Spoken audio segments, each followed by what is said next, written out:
whether the honorable member is in order to make the comments is made about the chair for budget committee, especially at a time when we have just seen a case from Equatorial Guinea of a man who is supposed to have gone around with 400 women.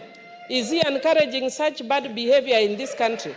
We cannot allow such bad behavior because it is discriminatory against women.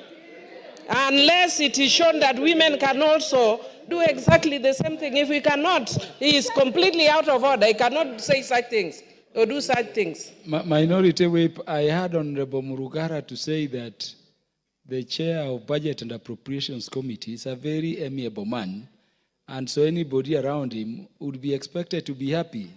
The way the lady members were, by coincidence, the chair of Budget and Appropriations Committee was only in the company of lady members of parliament at the time. But it was not targeted at women. It was that he's an amiable person and anybody around him would naturally be happy. Honorable Murugara. Absolutely, thank you so much. Thank you for protecting me.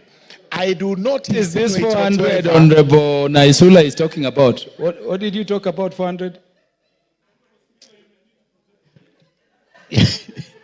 Honorable Murugara, let's proceed. Yes. Yeah. The trouble is Honorable Wamboka is also seated next to the honorable members, including the minority whip and the gracious lady from Samburu.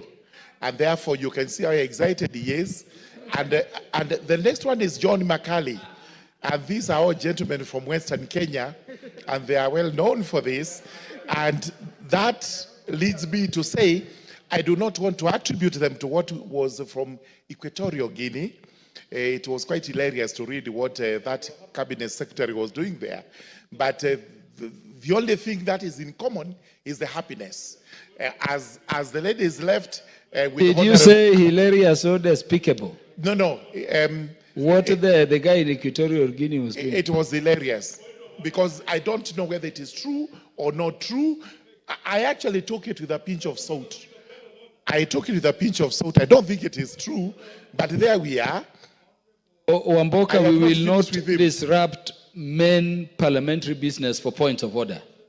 Yeah, so you'll allow Honorable Murugara to continue. So let's continue with the problems we have with the Senate. Which problem is that this House must be allowed to do its oversight role on the executive. And the executive here, we mean the national government.